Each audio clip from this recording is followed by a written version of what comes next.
Hey, c'est Damo Studio Wise Park.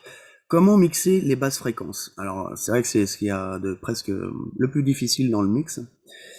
C'est-à-dire, en fait, c'est difficile pourquoi? Parce que les basses fréquences, déjà, on a du mal à les entendre du fait des speakers et du fait de la pièce. Souvent, en fait, déjà, on a du mal à émettre les ondes et ensuite, les ondes, une fois réparties dans la pièce, elles vont rebondir et elles vont s'annuler.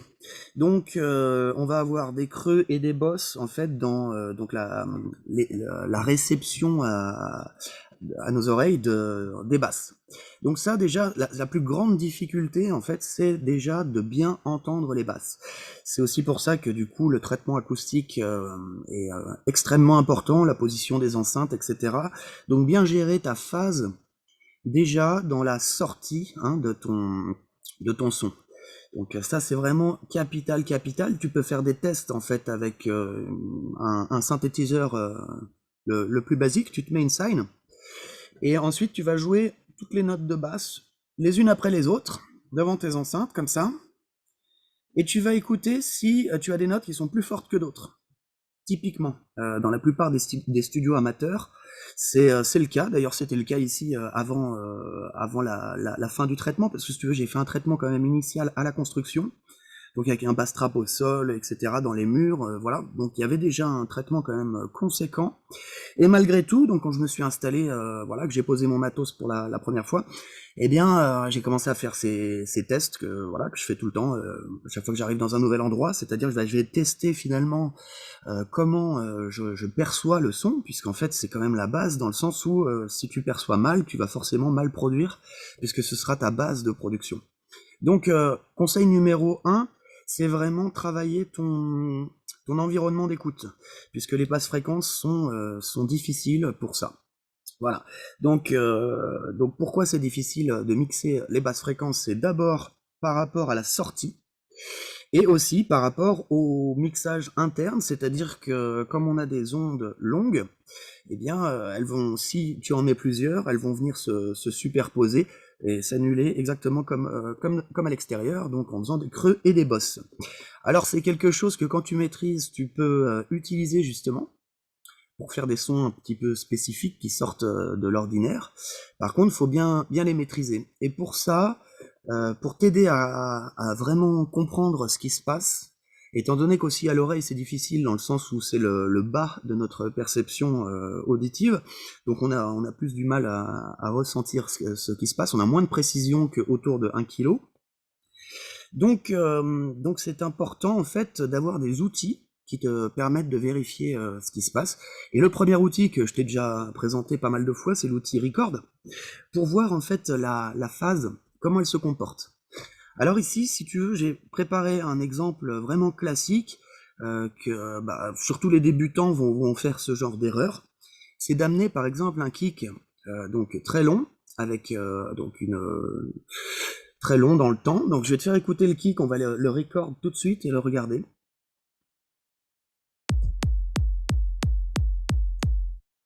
Donc voilà, si tu veux, là c'est un kick, c'est un preset de chez Kick 2, c'est un preset trance. J'ai pris ce preset parce que justement dans la trance, on a des kicks très, très appuyés, très longs comme ça.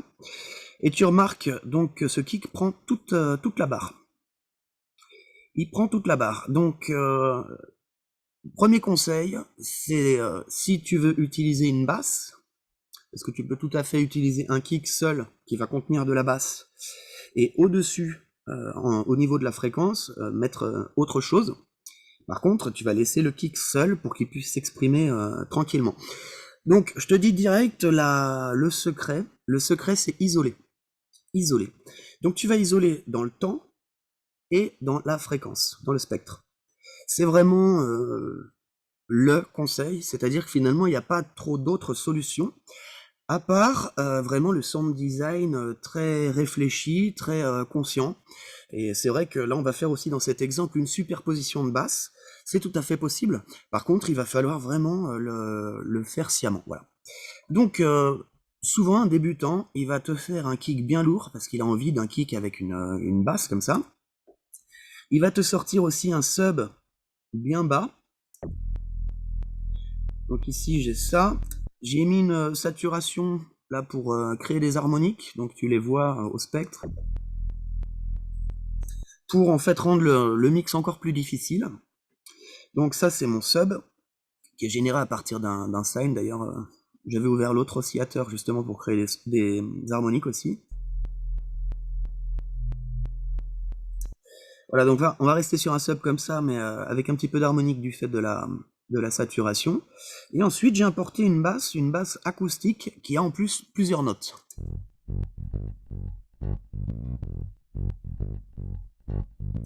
Là aussi, je lui ai mis une saturation pour aussi lui apporter des harmoniques, ce qui fait qu'en fait, on a beaucoup de contenu là dans le bas. On va avoir énormément de difficultés à mixer ça.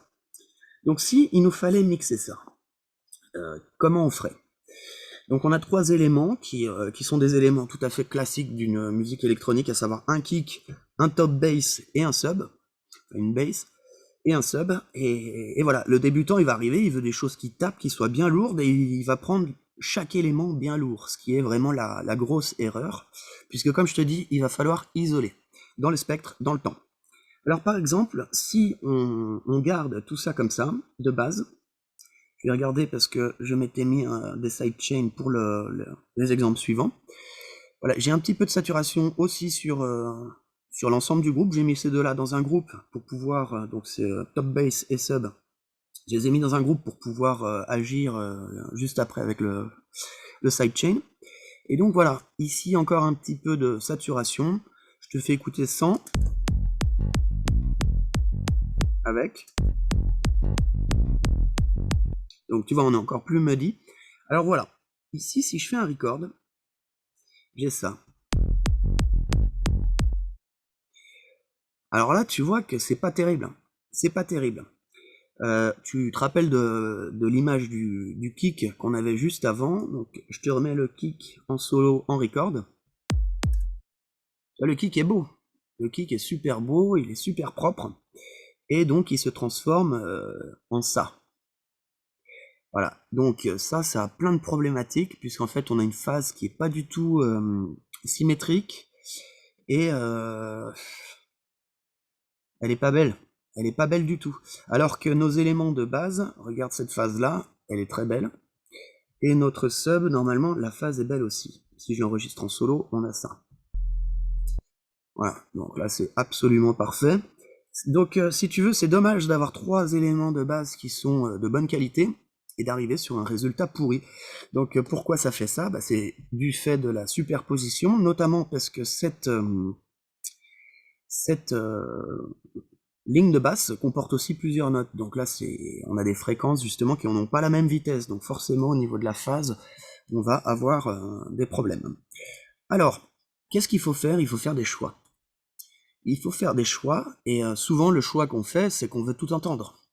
Donc ce qu'il faut, c'est optimiser en fait le cœur de chaque son pour en tirer justement son essence et pouvoir le mixer avec les autres. Alors pour le sub, ce qu'on veut principalement, c'est le sub, c'est le sine.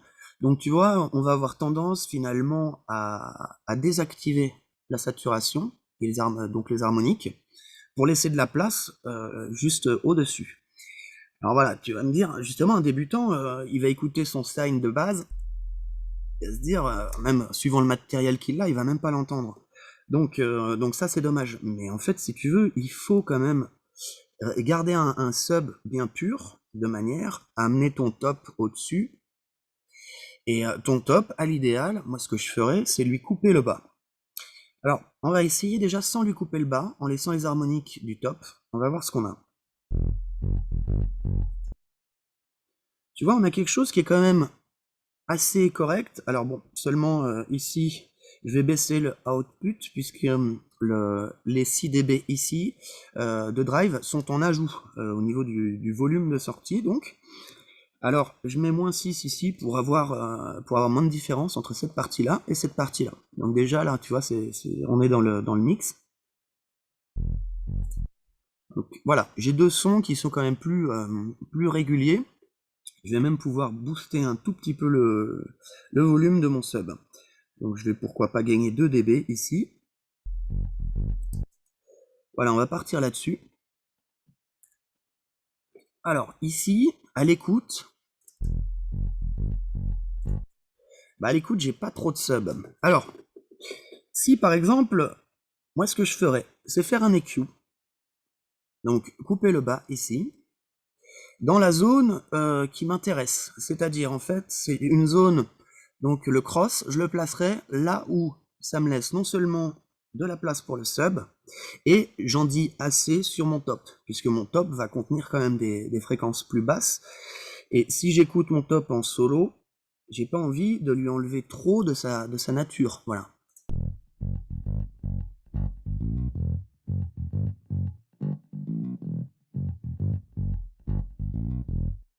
Voilà, donc le sub de la partie vraiment basse, on touche presque le sub, mais la partie vraiment basse de cette basse, elle est ici, on voit bien la fondamentale, et en fait ça va pas nous intéresser du tout, puisque bah déjà, si je la mets en solo, qu'on inverse lui, on voit que ça a pas trop de patates.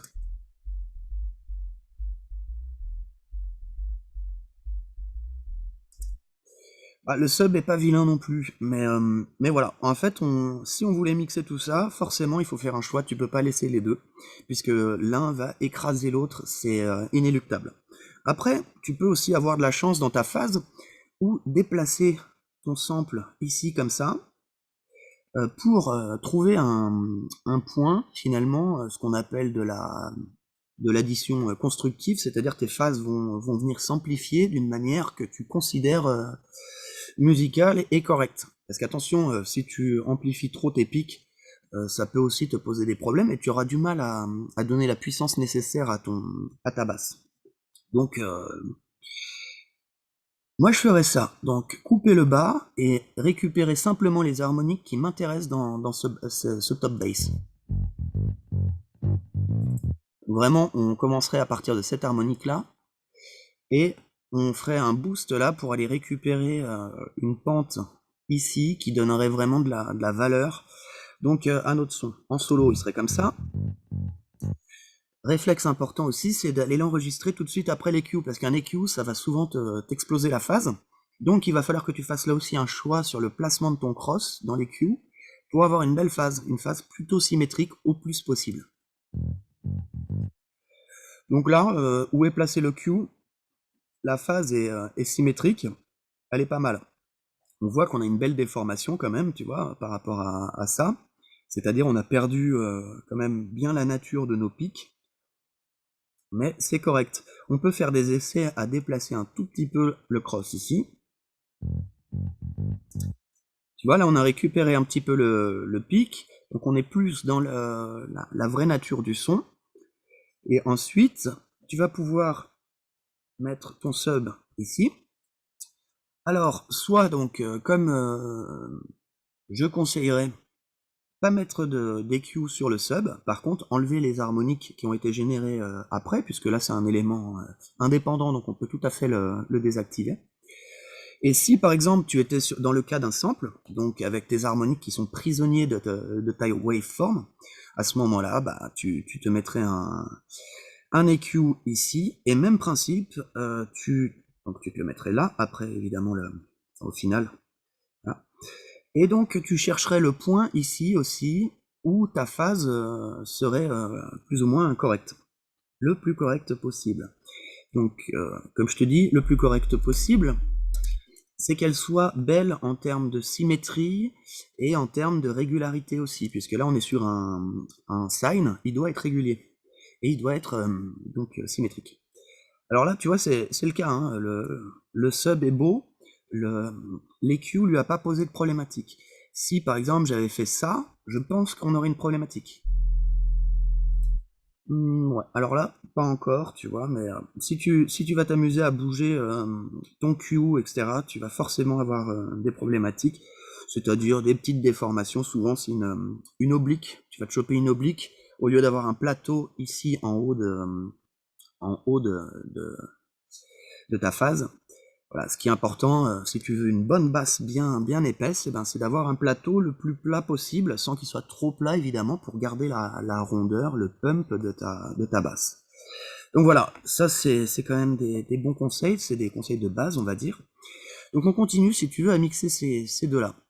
Alors, J'enlève l'EQ puisque ici nous on est sur un opérateur super propre. Je remets les deux donc en solo. Et je vois donc que ce top bass prend encore trop de place par rapport à mon sub. Donc là, je vais faire un autre choix. En fait, je vais amener plus de saturation et je vais encore plus couper ici. Voilà, je vais plus couper ici et je vais rajouter donc du volume en bas pour venir donc assembler, donc faire un beau mixage entre ces deux pistes. Et toujours vérifier la phase en cours de route. Tu vois, là, on a une phase qui commence à être sympa. Et donc, ce qu'on peut faire ensuite, c'est traiter les deux. Donc ici, je suis dans un groupe. Donc, traiter les deux pour venir faire encore quelque chose, essayer de donner une homogénéité à ces deux phases superposées. Donc ici, j'ai ça. Et je voudrais encore aller arrondir un petit peu le haut de la phase. Donc pourquoi pas activer une saturation ici et voir ce que j'ai.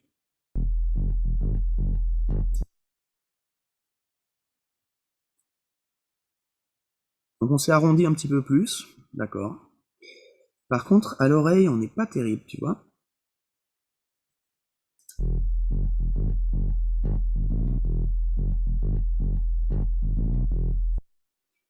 Alors, qu'est-ce qu'on peut faire? Bon, c'est vrai que la ligne de basse, c'est pas super non plus. Je vais l'écouter sans traitement pour voir ce qu'on a en base, parce que c'est vrai que...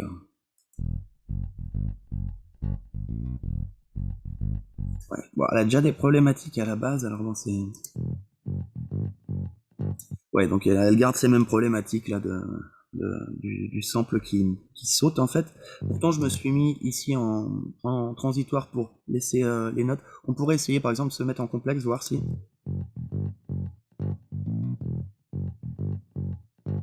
Ouais, on a un sample qui est pas non plus terrible. Mais du coup, c'est quand même un bon exemple. On va essayer de faire sonner ça donc.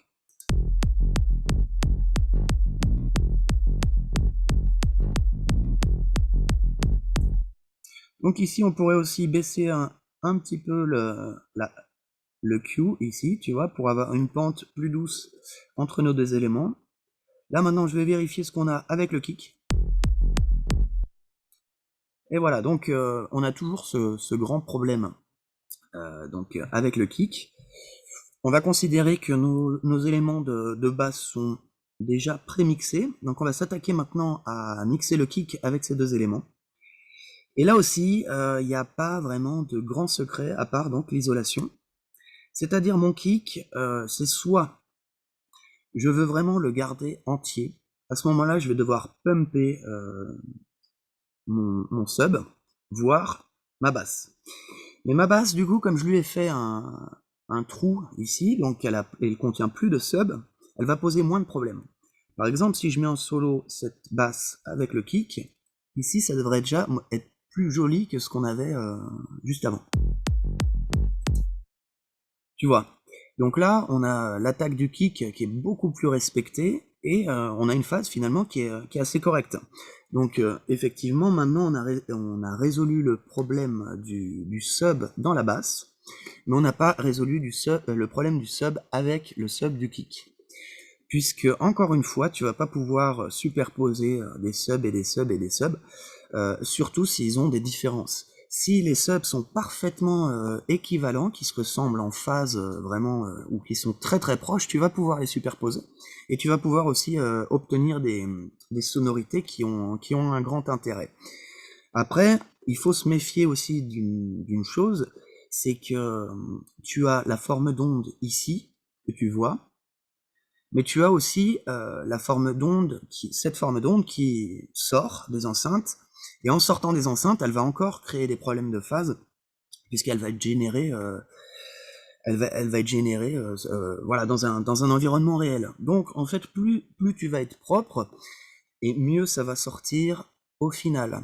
Et il faut même des fois pas hésiter à être trop propre. C'est-à-dire que ton son dans l'ordi, au visu et même au studio, euh, peut te paraître un peu trop mono, un peu trop droit. Et c'est pas forcément une mauvaise chose. Et ce qu'il va falloir faire à partir de là, c'est plutôt aller ajouter de la stéréo dans le haut du spectre, aller rajouter des harmoniques à ta basse, et récupérer le son de ta basse, pourquoi pas sur une nouvelle piste, tu vois, donc en accueil de piste, ici en in, pour aller donc traiter en stéréo, ajouter de la stéréo, ajouter des saturations, des reverbs, donc des déphasages, pour obtenir quelque chose de plus wide, plus consistant dans l'ensemble de ton spectre.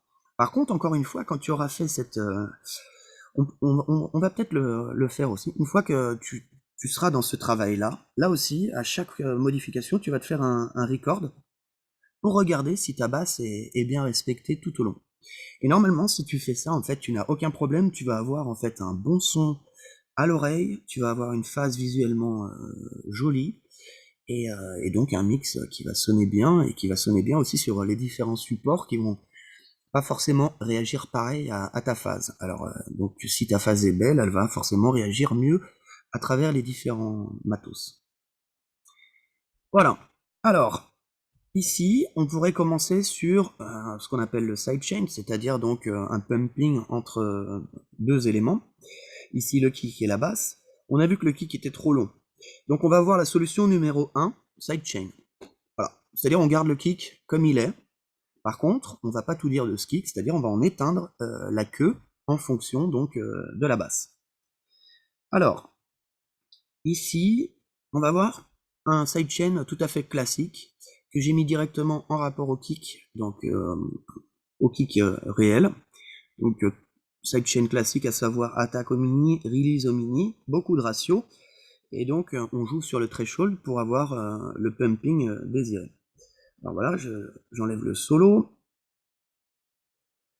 Donc je me remets sur le groupe et puis je vois le threshold qui à l'oreille me paraît respecter le sub du kick. Et en fait ce que je veux donc c'est entendre les deux subs, à savoir le sub et le sub du kick.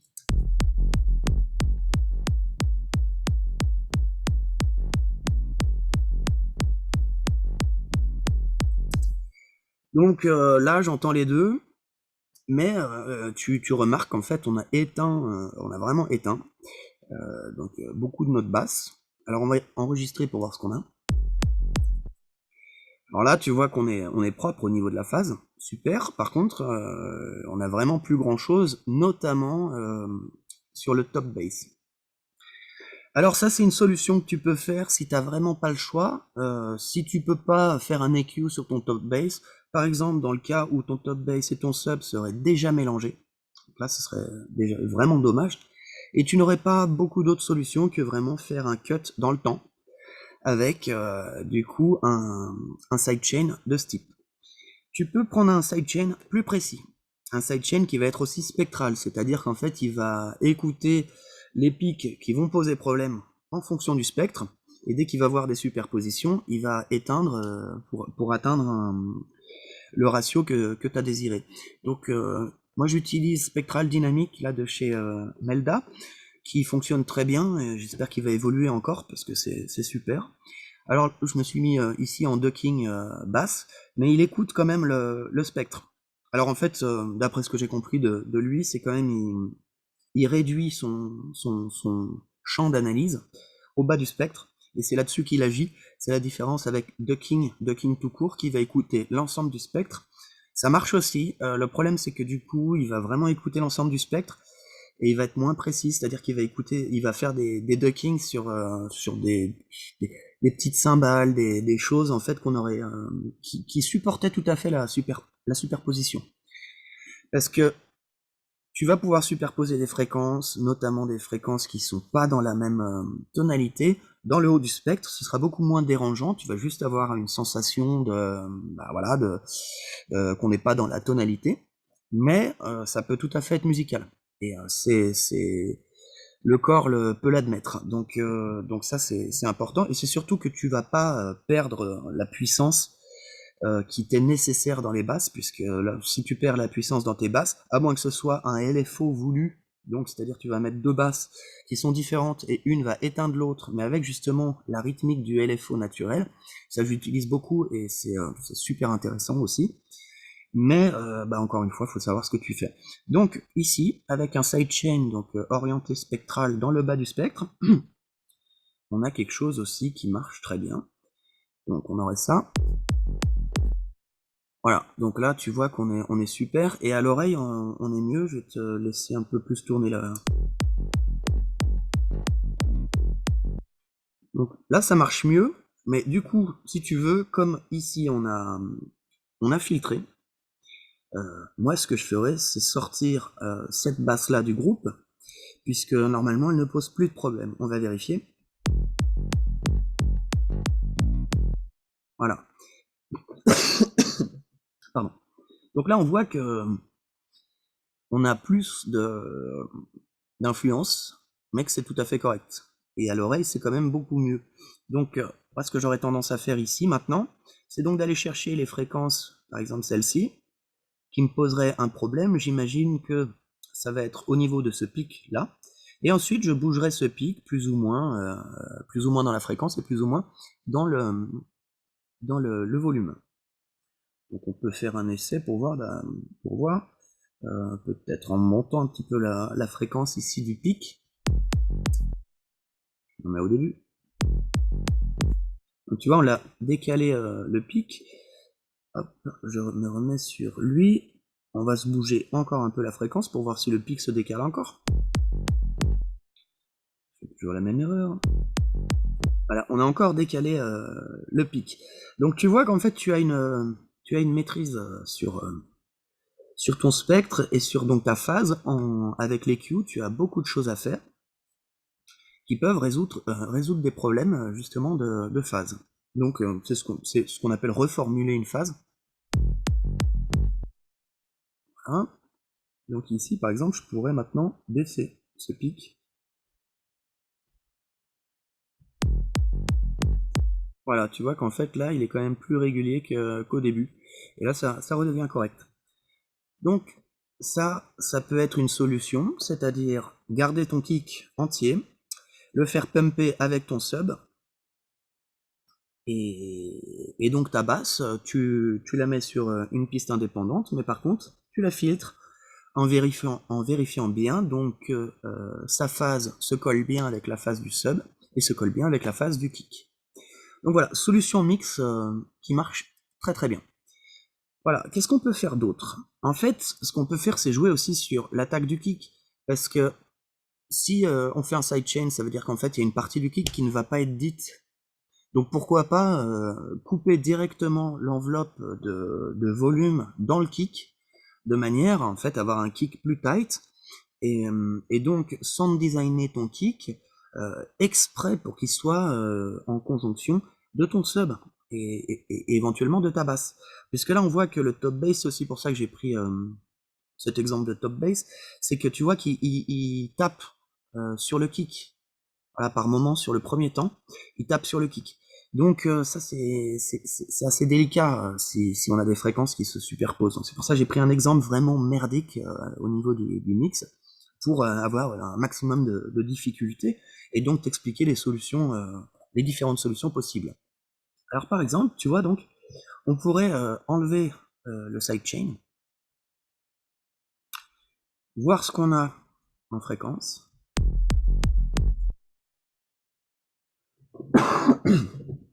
Voilà.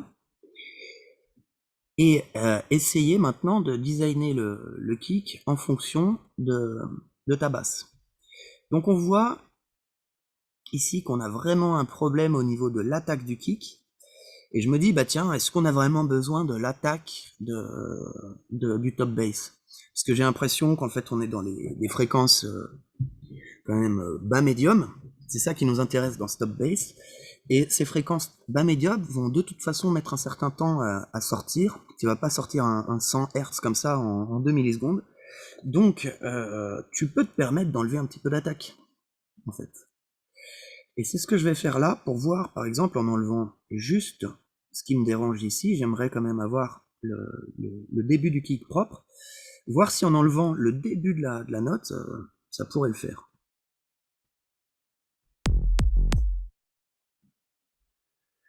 Super, ça le fait pas. Donc ça le fait pas parce que, eh bien parce que j'ai mon sub en même temps. Donc, même principe, tu peux décaler légèrement ton sub. Alors là, je vais décaler beaucoup par contre. Tu peux décaler ton sub pour avoir ton attaque de kick nickel. Tu vois, tu peux le décaler à peine comme ça pour vraiment pas que ça s'entende en fait, et ça s'entendra pas puisqu'en fait ton kick va taper, et ton kick, comme c'est un élément puissant, il va forcément prendre le champ, ce champ spectral, donc normalement tu n'as pas de souci. On va écouter, pas de souci, et si on record, voilà, on a récupéré notre attaque. Donc tu vois, nouvelle solution, très intéressante, qui se base toujours sur le même principe d'isolation dans le temps et dans le spectre. Là, on a récupéré une attaque de kick qui est propre, sans sidechain. Voilà, donc c'est simplement placer les éléments en fonction de ce que tu veux leur faire dire dans le temps, sans pour autant perdre ce qu'ils doivent dire. Voilà, c'est ça qui est très important. Et c'est ça que les débutants n'arrivent pas à faire, c'est-à-dire vraiment récupérer ce qu'ils veulent dans les sons et obtenir ce qu'ils veulent au final. Alors voilà, ici tu as une solution qui te permet de garder ton kick absolument intact. Ok. Donc ça peut être déjà sympa. Mais moi, ce que je ferais aussi à ce niveau-là, si par exemple je voulais garder un sub, c'est là aussi où tu vas faire des choix. Tu vas te dire, bon, est-ce que mon kick sort son sub pendant un moment, puis hop, j'arrête le sub et je pars sur le sub de ma track. Ou alors, est-ce que mon kick, c'est juste l'impact et je sors le sub le plus vite possible pour profiter justement de cet effet d'attaque qui va en fait nous flouser l'esprit, quoi. C'est-à-dire on va pas comprendre, et là, hop, je mets le sub, donc ça y est, pour nous, c'est le sub. Il n'y a pas de sub de kick. Voilà. Donc à ce moment-là, finalement, il n'y a pas grand intérêt à garder un sub dans le kick initial, puisqu'il ne sera pas dit du tout. Et voilà. Moi, ça, c'est mon grand conseil, c'est que si tu veux vraiment garder ton sub tout le long, là, par exemple sur la moitié du beat, moi, ce que je ferais, c'est placer mon sub là sur l'autre moitié du beat, tout simplement, pour passer de l'un à l'autre. Donc là, on serait sur un off-beat classique.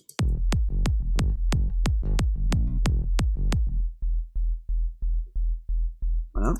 Et donc, si on écoute le kick et le sub,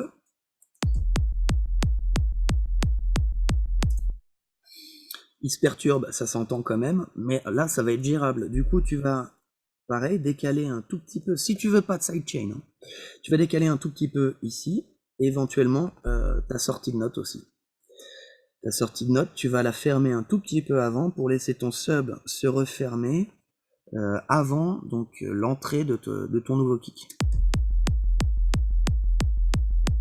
Voilà. Ici, tu vas pouvoir aussi jouer sur ton enveloppe de sub pour lui donner une certaine durée. D'accord. On va se faire un record pour voir ce qu'on a. Bon, pour l'instant, c'est pas très beau.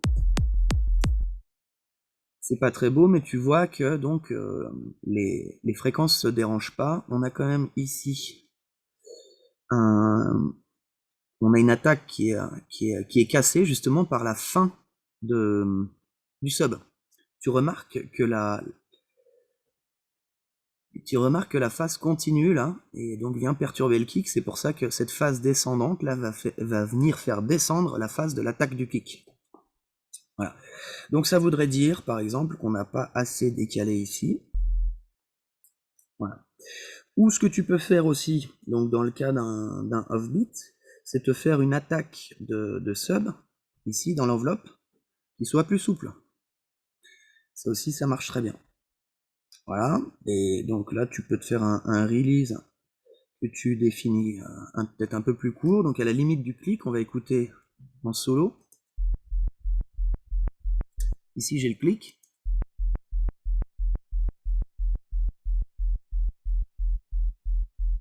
Tu te mets à la limite du clic et maintenant tu vas réduire ta note.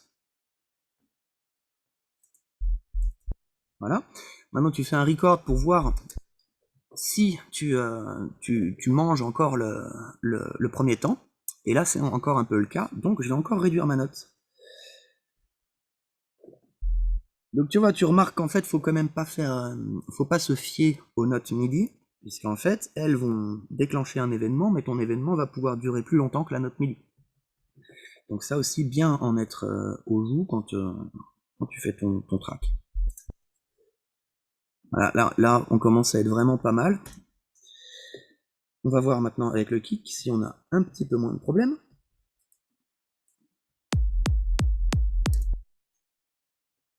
Et voilà, tu vois que notre attaque de kick maintenant est beaucoup plus respectée.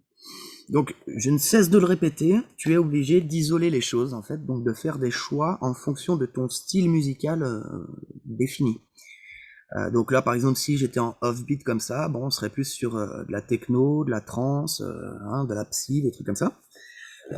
Voilà. Si tu voulais garder un sub droit tout au long comme ça, eh bien, tu n'aurais, si tu veux pas de sidechain, vraiment la seule solution que tu as, c'est de faire cette technique-là d'une attaque un tout petit peu décalée pour laisser ton kick au départ. Ton kick, à ce moment-là, tu le réglerais ici dans ton enveloppe de volume de manière à vraiment le cutter. Voilà, donc si par exemple je voulais faire un sub long comme ceci, à ce moment-là, donc je réduirais l'attaque ici en fonction, et pareil, je devrais faire des tests au record pour me permettre de laisser la place aux deux. Voilà. Et donc ici, donc je gérerai l'enveloppe de volume du kick et donc l'ouverture de volume du sub, de manière à avoir une belle forme ici, avoir quelque chose en fait qui ne fasse pas une inversion de phase comme ça. Alors aussi, pour faire ton mélange, tu vas avoir d'autres solutions qui sont assez intéressantes. Là par exemple, je vois qu'en fait on a des phases contraires, tu vois. Et ça peut se résoudre aussi de manière très très simple dans ton kick, avec ton enveloppe de pitch. Il faut bien savoir que ton enveloppe de pitch, donc c'est une chute, et si tu vas commencer à bouger la valeur de ton entrée ou la valeur de ta fin, hein, par exemple ici, ah oui, en fait là, ici, toutes ces valeurs-là ne sont pas dites, puisque évidemment j'ai coupé mon enveloppe de volume, donc là il m'affiche plus que ce qui n'est dit. Donc si je voulais bouger ma phase, je bougerais cela. Alors là, si je descends là, tu vois, je vais faire une note beaucoup plus basse, et tu vois donc la phase qui s'ouvre en devenant plus longue. Donc aussi ça peut être une solution de bouger sa phase à la fin, à la sortie ou au départ, pour aller donc coordonner ton cycle de phase entre ton kick et ta basse. Alors là c'est pareil, c'est du boulot un peu à l'aveuglette, c'est du boulot assez précis. Je vais te montrer encore une solution après qui est beaucoup plus simple. Voilà, donc là on a eu un changement, tu vois, et on voit qu'on a une phase en fait qui respecte le cycle. On a un problème d'amplitude, mais on a une phase qui respecte le cycle. Donc qu'est-ce que je vois là? D'après moi, en fait, c'est qu'on a une chute d'amplitude sur le kick qui est trop brute. Donc je retournerai sur cette enveloppe de volume. Et si tu veux, ce que je vois, c'est qu'ici, on a trop d'amplitude. Donc à la sortie, on a trop d'amplitude. Alors je descendrai l'amplitude ici. Voilà. Et ici, j'ai pas beaucoup d'amplitude à mon entrée de sub. Donc je remonterai l'amplitude ici à mon attaque. Mais un poil. Et là, pareil, tu vois, je refais un record. Donc c'est un peu laborieux. C'est un peu laborieux, mais ça te permet en fait d'être super précis. Alors tu vois, là j'y suis allé encore trop fort, ce qui fait que j'ai même supprimé l'arrangement que j'avais fait juste avant. Tu vois, j'y suis allé beaucoup trop fort. Donc, et puis c'est surtout aussi que mon enveloppe de pitch, là, je l'ai quand même bien trituré. Donc on va rester dans l'aigu quand même, pour avoir juste l'impact. Voilà, donc ici j'ai privilégié l'impact. Donc on voit que notre sub maintenant monte beaucoup d'un coup, tu vois, donc les réglages sont ultra sensibles. Alors tu vois, je vais pouvoir remonter un petit peu là mon volume sur le kick et redescendre un petit peu mon attaque. Alors je vais pas te faire ça jusqu'à arriver à un résultat parfait parce que ça c'est quand même un boulot de psychopathe et c'est un boulot qu'on fait surtout dans la trance, dans la psy pour avoir un résultat à la perfection de phase. Là c'est une volonté dans certains styles. Tu vois là on commence à redevenir correct. Beaucoup plus correct. Et là, je vais me permettre du coup de monter mon volume de kick, donc total à la sortie, soit par un utility, soit par n'importe quel outil qui va te permettre d'amplifier. Peut-être pas autant, hein. 3 devrait suffire. Voilà, tu vois, comme ça on récupère quelque chose de correct. Et ici, mon attaque, je vais être encore un tout petit peu plus souple. Et là, normalement, on est bon. Donc, on va tirer un tout petit peu comme ça. Bon. Encore un tout petit peu.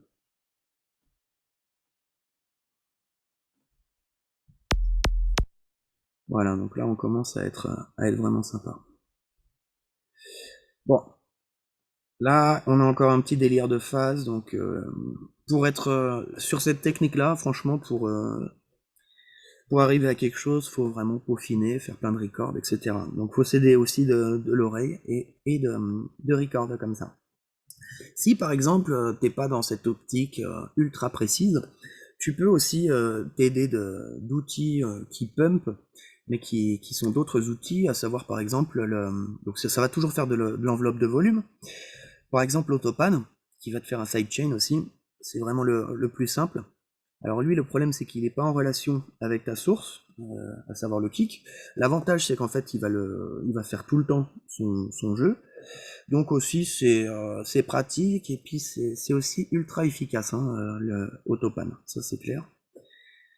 C'est même des fois beaucoup plus précis.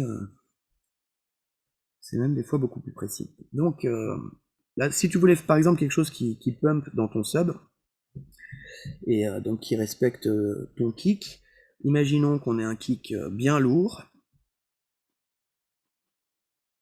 Je prends un autre preset de trance, là celui-là j'imagine il va être bien lourd aussi.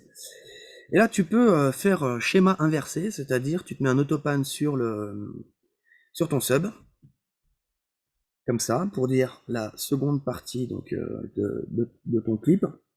Et tu peux te mettre aussi donc ce même autopan sur le kick en inversant donc ici. Donc là, tu es sûr de respecter les deux instruments. Donc à ce moment-là, évidemment, tu peux te permettre de carrément remplir la note ici, remplir le clip, pardon. Et tu peux même te permettre aussi d'attaquer direct, puisque tu vas pumper à fond. Je suis à 75%, ça peut être une bonne valeur finalement pour laisser un petit peu de superposition, mais que ça reste correct à l'oreille. Alors j'écoute.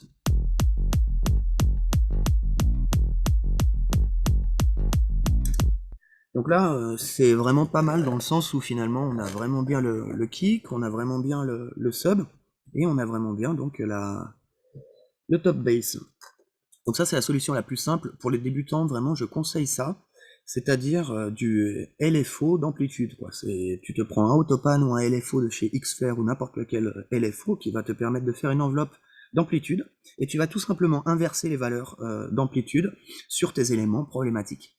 Ça, c'est le top. C'est-à-dire que tu te prends pas la tête et tu peux arriver dans beaucoup de styles de musique exactement au résultat souhaité. Donc ça peut t'éviter de perdre des centaines d'heures, voire plus. Donc ça c'était une autre solution. Qu'est-ce que je peux te proposer maintenant comme solution? Je crois que je t'ai tout dit, hein, en fait. Donc vraiment bien isolé. Après, donc tu peux vraiment faire des superpositions voulues. Mais quand tu fais des superpositions voulues, je peux t'en faire un exemple ici.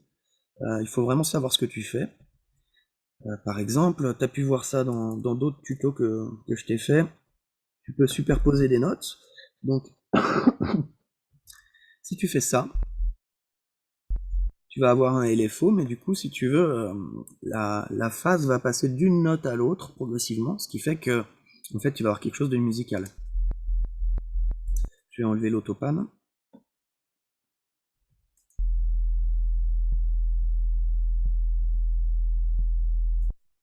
On va se mettre en deux voix, donc pour lire que les deux notes.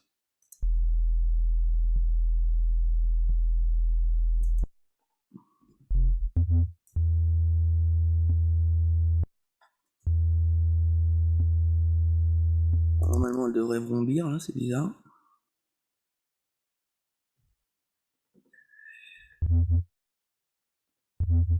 Tu vois, t'entends? Alors pourquoi? Ah oui, d'accord, j'ai une note qui joue pas. Super. Voilà, donc là, je redescends. Tu vois, tu as un instrument polyphonique, donc sur deux voix, qui joue donc deux notes différentes dans les fréquences basses, voire sub, et tu n'as pas de problème, parce qu'en fait c'est le même instrument, et en fait il va passer progressivement d'une note à l'autre du fait physique de la forme d'onde, du comportement de la forme d'onde. Donc tu vas pouvoir quand même superposer des basses fréquences. Par contre, il faut qu'elles soient très proches, parce que même si je prends le même instrument et qu'on fait ça par exemple, là tu vois en fait, c'est un exemple de ce qui se passe dans ton mix quand tu vas aller superposer des fréquences basses qui ne sont pas dans la même tonalité. En fait, tu vas obtenir un LFO ce LFO va, dans ses pics, peut-être rejoindre ton niveau maximum du son que tu avais à l'origine, peut-être même booster un tout petit peu. Par contre, en fait, il va effacer totalement le bas de la phase, et c'est certainement pas ce que tu veux, à moins que c'est ce que tu aies décidé à la base. Oui, si je voulais te montrer un dernier truc, en fait, c'est que tu vas pouvoir superposer des éléments, mais là aussi, c'est vraiment du sound design, c'est un peu ce qu'on a fait juste avant. C'est-à-dire, tu vas pouvoir, là je vais faire une nouvelle piste donc vide, y importer donc mon top bass. Je vais prendre que la première note. La première note, je l'ai réglée en G pour que ce soit la même chose que le sub. Ici, je me suis mis un sub aussi en G.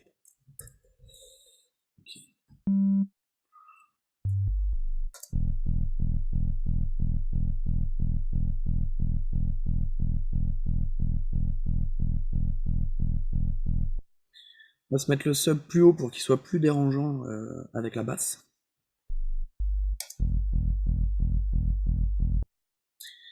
Voilà.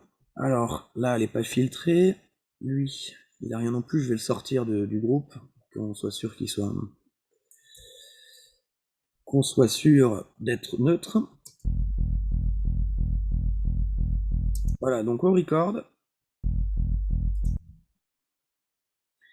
Au record, on a ça. Donc, ce qui n'est pas terrible.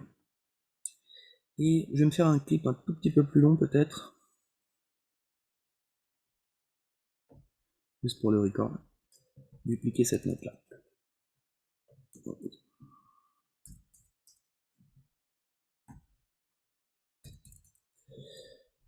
Voilà, donc là au record on n'est pas super, on va pas designer une basse comme ça et l'introduire. Parce que là si tu veux, on va designer une basse qui a plusieurs contenus, et de toute façon après on aura exactement la même problématique que juste avant si on veut la mélanger avec un kick qui comporte du sub. Donc il va falloir faire les mêmes choix. C'est juste pour te dire que tu vas quand même pouvoir superposer des basses, mais pour te faire une basse, pour te créer un élément qui contient basse, sub, tout ce que tu veux, même des aigus, de la stéréo, etc. Mais par contre, tu vas bien contrôler ça de manière conique pour que en bas tu n'aies pas de stéréo, que tu aies une belle forme d'onde bien ronde et bien aplati sur le haut, voilà, tout en contenant tes aigus, etc. Donc on va se faire quand même un exemple complet, comme si je voulais même contenir de la stéréo, de la reverb, etc. Alors tu vois, je prends ce sub que je vais laisser absolument pur en fait. On va voir si À la fin du sound design, on va pouvoir y faire monter des harmoniques, mais probablement pas. Donc là, on voit qu'à à l'oreille, ça sonne bien en fait, hein, donc la plupart des gens vont mixer ça comme ça, et bah, ça peut se faire, mais en fait, il y a mieux à faire. C'est-à-dire que là, comme tu as vu, la phase est pas non plus très belle. Donc, ici, si on voulait se faire une basse un peu sympa comme ça, ce que je ferais, c'est encore une fois un EQ là.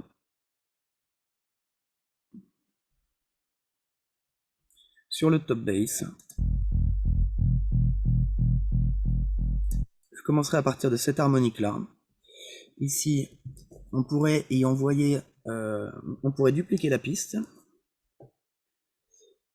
faire un cutoff encore plus haut.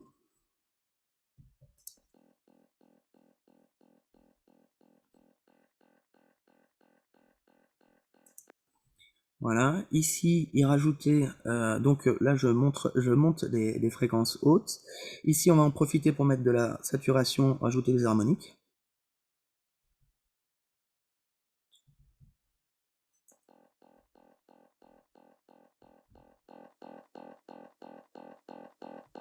Et c'est sur cet élément qu'on va pouvoir rajouter de la stéréo. Donc pourquoi pas une cage en reverb, qu'on peut mettre avant la... Hein.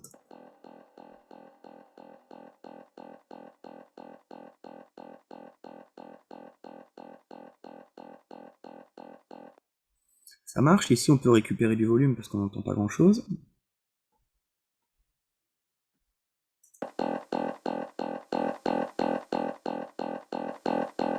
Là, pour bien mettre en valeur la corde, hein, on sent bien la corde.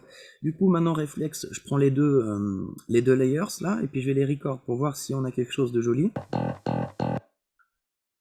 Donc on part de cette forme d'onde là, et on a ça.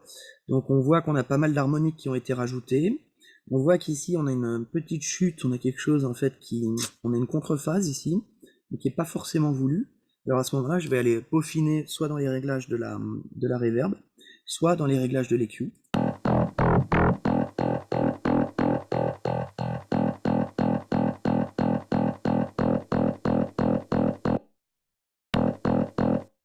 Tu vois, pour aller récupérer un pic joli.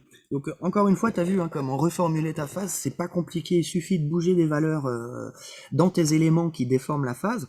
Les éléments qui déforment la phase, il y en a plein. Donc faut faire attention. Presque tous en fait, et surtout l'EQ. Donc souvent on utilise l'EQ pour résoudre des problématiques, mais par contre ça en crée d'autres au niveau de la phase notamment. Donc c'est pour ça que l'outil Record pour moi c'est ultime, puisque ça te permet de confirmer voilà, de confirmer ou pas ce que tu entends, et d'aller toujours plus loin dans ton sound design, de finir avec un résultat correct. Alors ici, on a commencé à créer un top bass avec un petit peu de stéréo. On pourrait aussi mettre plus d'effets qui créent de la stéréo, par exemple un chorus, un flanger. On va se mettre un flanger par exemple. Tu vois, on va se faire un truc comme ça.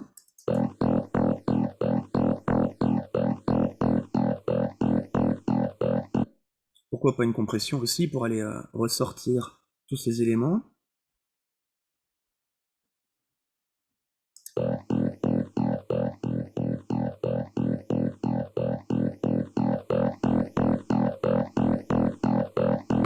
Donc voilà, j'ai une belle attaque qui est ressortie. Alors, là, on va vérifier maintenant le contenu stéréo qu'on a obtenu. Donc avec ça, pour ça, j'utiliserai Span. Tu prends n'importe quel outil qui te permet de vérifier ta contenu. Donc là ici au chronométeur, tu as vu qu'on est encore super propre. On a vu qu'on a un petit peu de contenu stéréo ici. Pas beaucoup, puisqu'en fait ma reverb, je l'ai filtré ici, donc on pourrait aussi l'ouvrir un petit peu plus.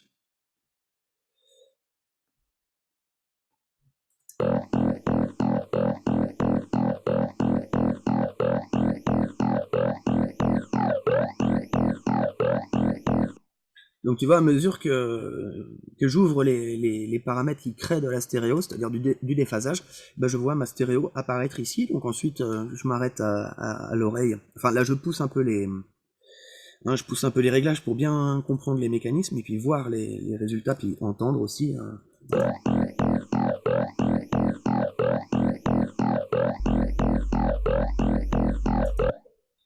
Alors maintenant, si j'enregistre sub plus mes deux layers là, donc top bass plus, enfin bass plus top bass, on va dire, parce que là ce serait vraiment un top bass.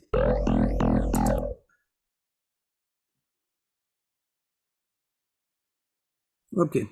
Donc là, je vois que mon sinus de base n'est pas assez présent. Moi, ce que je veux en fait, c'est que ce soit mon sub qui vienne qui soit porteur. Je veux que ce soit mon sub qui soit porteur et que mes deux layers viennent s'accrocher sur le sub et du coup me dessine ce qu'on peut commencer à voir là, voilà, des harmoniques sur mon onde de base. Alors, dans ce cas-là, quand tu fais du layering comme ça dans ton sound design, moi ce que je fais souvent, c'est faire un groupe et traiter le groupe. Alors là, je remarque que ici, je peux mettre plus de volume. Mais du coup, je peux mettre moins de volume sur mes deux pistes du haut. Ce sera quand même plus pratique pour le traitement que je vais lui faire après. Donc le traitement que je vais lui faire après, ça va être une distorsion sur le groupe. J'enregistre d'abord ici, voir ce que j'ai. Ok, donc j'ai un sub qui est toujours pas assez puissant. Donc je vais passer d'abord par une distorsion de mon sub pour le gonfler. Et ensuite, je vais passer par une distorsion de mon groupe pour aller gluer un petit peu mes éléments.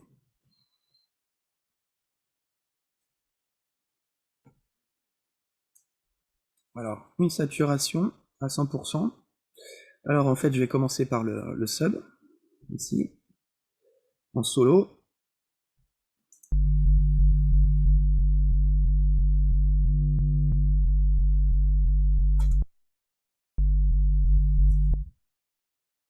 Donc là, je l'ai rendu plus carré, peut-être un peu trop, parce que faut faire attention.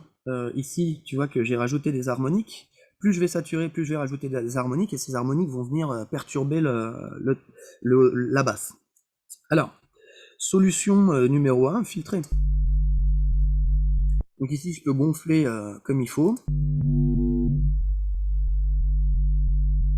Souvent, en fait, quand tu commences à voir 3 harmoniques, ça veut dire que tu as gonflé suffisamment. Si tu montes plus de 3 harmoniques, en fait, tu vas avoir une perte dans ton sub, ce qui n'est pas du tout voulu, et tu vas avoir encore plus d'harmoniques qui vont perturber la suite. Donc voilà, au record, là, on aurait ça. Tu vois, là, on est un petit peu trop carré déjà. Donc je vais redescendre ici, monter un petit peu le volume, parce qu'on a beaucoup de marge. Là, tu as vu, on a du headroom hein, largement. Ok.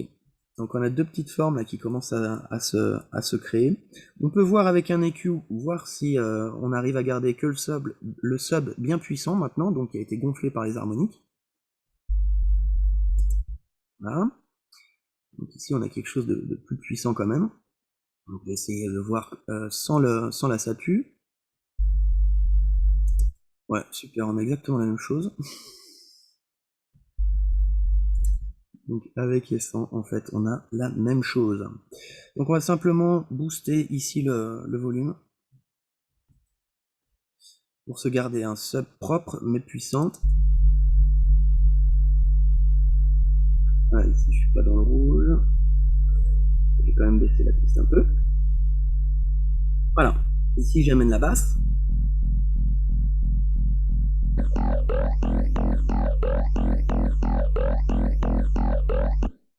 Je vais encore baisser quelques dB ces éléments finalement. Voilà. Et maintenant donc activer celle-là. Ah ouais bon j'avais. Oula mais on est où? Ah oui d'accord. Je supprime cette piste qui me perturbe. Voilà, donc ici, on va se mettre une saturation donc, sur le groupe et voir ce qu'on a. Voilà. Donc là, on a l'effet voulu, c'est-à-dire le sub qui devient porteur du top bass.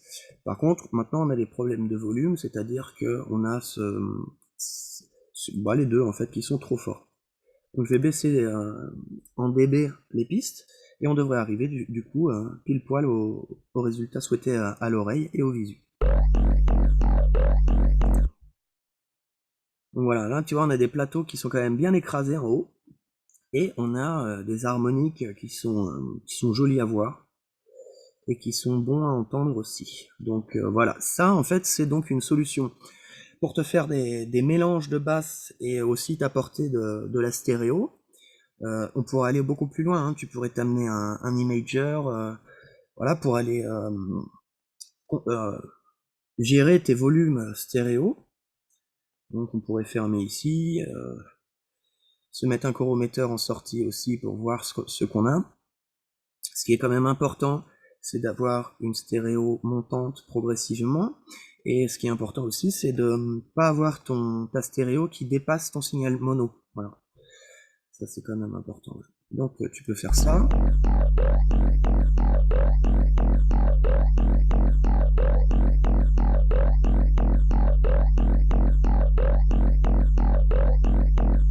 Tu peux te bouger tes bandes. Voilà.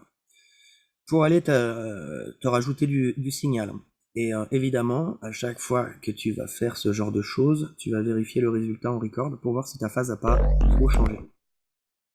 Voilà, donc là, elle est toujours belle. Alors je considère que c'est bon. Donc, tu vois le record qu'on avait là, donc ça pourrait être ton élément de base pour aller donc placer ici dans ton groupe de basse. Et évidemment, tu aurais ce même problème de mixage, c'est-à-dire que s'il fallait mixer ça avec le kick, j'enregistre le kick. En fait, on va se sortir du groupe encore.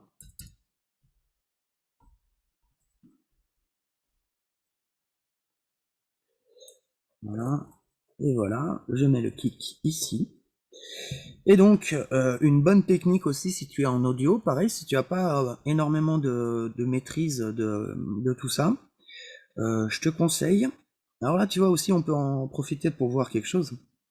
C'est que ici, on a une note de basse qui est... Oui, bon, j'allais te conseiller finalement de couper l'audio, hein. C'est-à-dire ici, je pourrais faire ça par exemple, qui te permettrait d'être nickel. Là, si on écoute ça,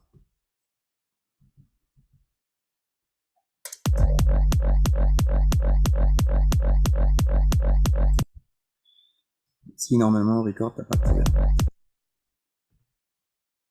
Tu vois? Ici, t'es nickel.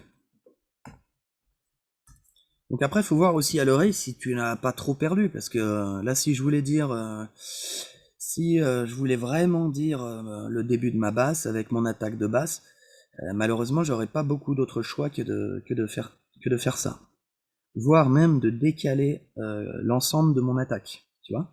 Donc soit je supprime un petit peu de mon attaque ici, soit je décale complètement voilà. Mais si ces formes d'ondes se superposent, de toute façon tu vas avoir des problèmes, puisque là tu remarques c'est des fréquences qui ne sont pas identiques, puisque si elles étaient identiques, elles auraient la même longueur, voilà, entre le point 0 et le point 0, ce qui n'est pas le cas. Donc là, forcément, tu vas avoir cette onde-là qui va venir annuler, donc dans son pic, voilà, cette partie-là. En fait, non. Là, dans son pic, elle va venir booster là, puisque ces deux phases sont dans le même sens. Par contre, donc celle-là va venir effacer celle-là. Voilà. Donc après, ça peut être tu peux obtenir un résultat qui sonne bien avec ça, avec un jeu de phase justement, que ce soit très musical. Mais il faut que tu le saches et que tu le vérifies, quoi. Donc voilà, c'est tout ce que je pouvais te dire pour l'instant sur les basses fréquences. Évidemment, si tu as des questions, des choses que tu te dis mais il a pas traité ça, n'hésite pas à me le dire en commentaire, parce que comme ça je le traiterai en suivant, comme ça on reste sur un sujet basse fréquence et on essaie de traiter un maximum de choses dans ce sujet-là. Après aussi tu peux tester les superpositions comme ça, douces. mais tu remarques que tu auras forcément une perte de phase. Alors ce genre de perte de phase n'est pas forcément critique, c'est juste que tu vas perdre de la puissance à cet endroit-là. Alors cette perte de puissance aussi, tu peux t'en servir pour aller coller un autre instrument, par exemple une note de percussion basse, tu vois, un tom ou quelque chose comme ça. Et voilà, tu sais que là tu as une faiblesse, donc tu te dis bon, je vais peut-être y coller un tom. Évidemment, si tu colles un tom, tu vas voir si ce tom colle bien avec cette phase-là.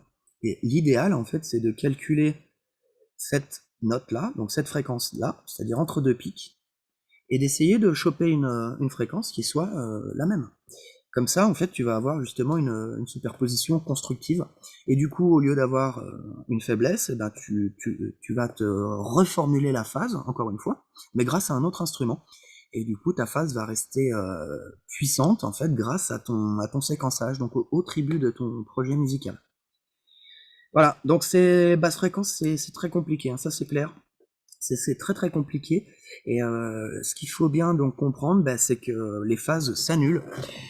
Les phases s'annulent, donc je pense que tu connais ça, ce truc de si tu prends un synthétiseur et que tu envoies une note de basse, et qu'ensuite tu prends le même synthétiseur avec la phase inversée et la même note de basse, hein, tu as un son qui disparaît totalement. Hein. Donc, et même si ton son est riche avec des harmoniques, etc., hein, ce sera le même problème, puisque dès que tu vas avoir la même mathématique, c'est plié. Quoi. Par exemple, regarde, là je te mets un drive dessus. Hein. Ben, on en avait déjà.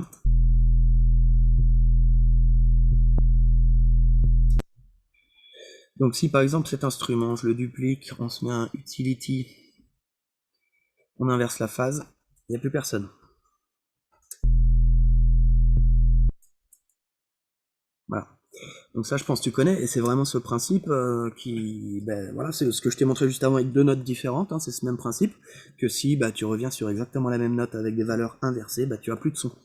Donc ça, c'est vraiment dérangeant, quoi. Avec aussi l'histoire de la stéréo, hein, qui pose le même problème quand tu passes sur un système mono. Donc ça, c'est des problématiques de mix assez précises, assez techniques, et donc à maîtriser. Voilà, qui se base sur des principes simples, hein, le principe de la phase, qui est vraiment le principe de l'impulsion musicale. Donc chaque son est soumis à ce principe de phase. Donc tu es obligé de prendre en compte ce principe de phase, en tout cas dans les basses fréquences. C'est clair que jusqu'à 150, 300, 400, même 500 Hz, hein, on va avoir des problèmes de phase. On dit que pour la stéréo, il faut commencer plutôt vers 500 Hz. Tu peux descendre un peu plus bas, mais voilà, il faut être progressif et il faut bien vérifier ce qui se passe, parce que sinon tu vas inéluctablement avoir une perte de puissance. Donc finalement, la puissance, c'est aussi le message, puisque ton message passe à travers l'amplification, passe à travers ta musique, et plus ton message sonne fort, et mieux ce sera. Voilà, n'hésite pas à me donner tes commentaires, j'espère que ça t'a plu. Et bye bye, je te dis à bientôt pour la suite des événements. Ciao, ciao.